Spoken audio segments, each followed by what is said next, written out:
Hello students, আমার চ্যানেলে তোমাদেরকে স্বাগত। শুরু করছি ক্লাস 11-এর সেমিস্টার 1 ভূগোলের ক্লাস, অধ্যায় আবহাওয়া ও জলবায়ু, 4 নম্বর পর্ব। প্রথম থেকে ভিডিওটা শেষ পর্যন্ত দেখবে, একটু স্কিপ করবে না। আর আমার চ্যানেলে যদি নতুন হয়ে থাকে অবশ্যই চ্যানেলটাকে সাবস্ক্রাইব করবে, পাশে থাকা বেল আইকনটি প্রেস করে রাখবে, ঠিক আছে? চলো শুরু করি ক্লাস 11-এর সেমিস্টার 1 ভূগোল, অধ্যায় আবহাওয়া ও জলবায়ু, পর্ব 4। এর আগে আমরা কিন্তু এই অধ্যায় থেকে 3টি পর্ব করেছি, নিশ্চয়ই তোমরা দেখেছো। চলো আমরা ক্লাসটা শুরু করি।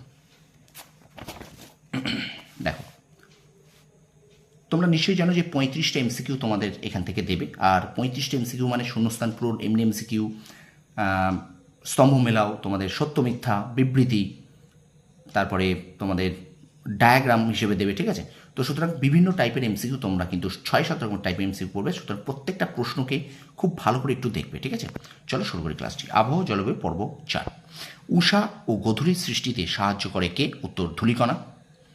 2 নম্বর প্রশ্ন, ভাসমান ধূলিকণার জলীয় বাষ্পকে আশ্রয় করে ভেসে বেড়ালে তাকে কি বলে? উত্তর কুয়াশা। 3 নম্বর প্রশ্ন, যে উচ্চতা পর্যন্ত বায়ুমণ্ডলে উপস্থিত গ্যাস সহ বিভিন্ন উপাদানের আনুপাতিক হার একই থাকে তাকে কি বলে? হোমোস্ফিয়ার। 4 নম্বর প্রশ্ন, হোমো শব্দের অর্থ কি? সম বৈশিষ্ট্যযুক্ত। স্পিয়ার শব্দের অর্থ কি? অঞ্চল। 6 নম্বর প্রশ্ন, হোমোস্ফিয়ারে কোন গ্যাস সর্বাধিক লক্ষ্য করা যায়? উত্তর নাইট্রোজেন। 7 নম্বর প্রশ্ন, উচ্চতা বৃদ্ধির সঙ্গে সঙ্গে গ্যাসীয় উপাদানের পরিমাণ ও বায়ুর চাপের কি পরিবর্তন হয়?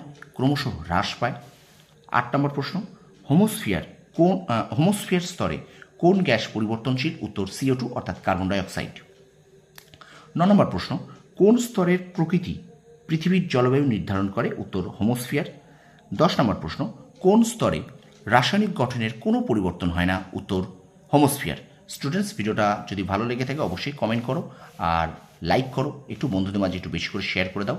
বারবার বলছি, এই প্রশ্নগুলোকে বারবার তোমরা রিভিশন দেবে, খাতায় লিখে নাও, খাতায় লিখে পড়া শুরু করো, ঠিক আছে? সুতরাং বেশি কিন্তু সময় আর দেরি নেই, আর মাত্র হাতে 2 মাস সময় আছে। সুতরাং এখন থেকে নিজের সেরাটুকু পড়াশোনায় দাও, রেজাল্ট ভালো হবেই হবে, ঠিক আছে? দেখো, এবার চলে যাই আমরা পরের প্রশ্ন, 11 নম্বর প্রশ্ন। হেটেরো কথাটির অর্থ কি? উত্তর বিষম বৈশিষ্ট্যযুক্ত অঞ্চল। 12 নম্বর প্রশ্ন, হেটেরোস্ফিয়ারের উচ্চতম স্তরটির নাম কি? উত্তর পারমাণবিক হাইড্রোজেন স্তর। হেটেরোস্ফিয়ারের সর্বনিম্ন স্তর কোনটি? উত্তর আণবিক নাইট্রোজেন স্তর। 14 নম্বর প্রশ্ন, বিষমমণ্ডলের পারমাণবিক হাইড্রোজেন স্তর অন্য কি নামে পরিচিত? উত্তর প্রোটোনোস্ফিয়ার। 15 নম্বর প্রশ্ন, বায়ুমণ্ডলের কোন স্তরে গ্যাসীয় উপাদানগুলি আয়নিত অবস্থায় লক্ষ্য করা যায়? উত্তর হেটেরোস্ফিয়ার। 16 নম্বর প্রশ্ন, হেটেরোস্ফিয়ারের হিলিয়াম স্তরটি অন্য কি নামে পরিচিত? উত্তর হিলিওস্ফিয়ার।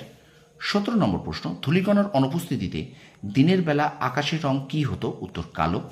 আচ্ছা, হাইগ্রোস্কোপিক নিউক্লি, জলাকর্ষী কণা, ঠিক আছে? হাইগ্রোস্কোপিক নিউক্লি অর্থাৎ যার বাংলাকে আমরা বলি জলাকর্ষী কণা রূপে বায়ুমণ্ডলে কে কাজ করে? উত্তর অ্যারোসল। পরের প্রশ্ন দেখো, অ্যারোসলের উপস্থিতির হার সর্বাধিক থাকে কোথায়? উত্তর নিম্ন বায়ুমণ্ডলে।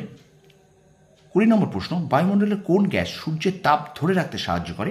উত্তর হবে কিন্তু কার্বন ডাই অক্সাইড। শেয়ার করো, একটু বন্ধুদের মাঝে শেয়ার করে দাও স্টুডেন্টস, লাইক করো, কমেন্ট করো, তোমার প্রত্যেকটা বন্ধুদের কাছে একটু শেয়ার করো। আর আমার চ্যানেল যদি নতুন হয়ে থাকে অবশ্যই চ্যানেলটাকে সাবস্ক্রাইব করো আর পাশে থাকা বেল আইকনটি প্রেস করে রাখো সবার আগে নোটিফিকেশন পাওয়ার জন্য। আমি কিন্তু ক্লাস 11-এর ইতিহাস, ভূগোল এবং রাষ্ট্রবিজ্ঞানের ক্লাস কিন্তু কন্টিনিউ তোমাদের সামনে তুলে ধরছি, ঠিক আছে? চলো আমরা ভিডিওটা কন্টিনিউ করি। দেখো, পরের প্রশ্ন, আণবিক স্তরের পরবর্তী স্তরের নাম কি? উত্তর পারমাণবিক অক্সিজেন স্তর। 22 নম্বর প্রশ্ন, হেটেরোস্ফিয়ারে অবস্থিত সবচেয়ে হালকা গ্যাস কোনটি? হাইড্রোজেন। 23 নম্বর প্রশ্ন, বিষমমণ্ডলের সবথেকে ভারী গ্যাস কোনটি? নাইট্রোজেন। 24 নম্বর প্রশ্ন, হোমোস্ফিয়ার ও হেটেরোস্ফিয়ারের মাঝে সীমানা নির্দেশক বায়ুমণ্ডলীয় স্তরটি কী নামে পরিচিত? টার্বোপজ। পরের প্রশ্ন দেখো, টার্বো কথাটির অর্থ কি? মিশ্রণ। পজ কথাটির অর্থ কি? থামা। টার্বোপজ স্তরটির অপর নাম কি? হোমোপজ। হোমোপজে বিভিন্ন উপাদানের মিশ্রণ থেমে যাওয়ার জন্য এই স্তরটি কী নামে পরিচিত? টার্বোপজ। গ্যাসীয় উপাদানের আণবিক বন্ধন ক্রমশ শিথিল হয় কোন স্তরে? উত্তর টার্বোপজ স্তরে। পরের প্রশ্ন দেখো, বিভিন্ন উপাদান মিশ্রিত পরিবর্তনশীল বায়ুমণ্ডলের স্তর কোনটি? ট্রপোস্ফিয়ার। বায়ুমণ্ডলের কোন স্তরে আমরা বসবাস করি? ট্রপোস্ফিয়ার। মৌক্তিক মেঘ আসলে কী ধরনের মেঘ? সিরাস জাতীয় মেঘ, সিরাস মেঘ। আর শেষ প্রশ্ন, মেসোস্ফিয়ারে সৃষ্ট মেঘ কী নামে পরিচিত? নৈশদ্যুতি মেঘ। ঠিক আছে, এই 33টি প্রশ্ন তোমাদের সামনে তুলে ধরলাম।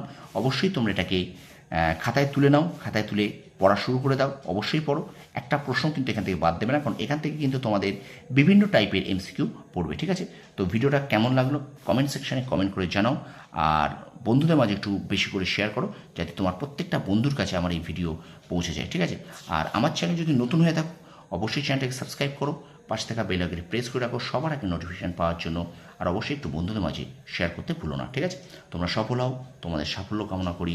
ধন্যবাদ।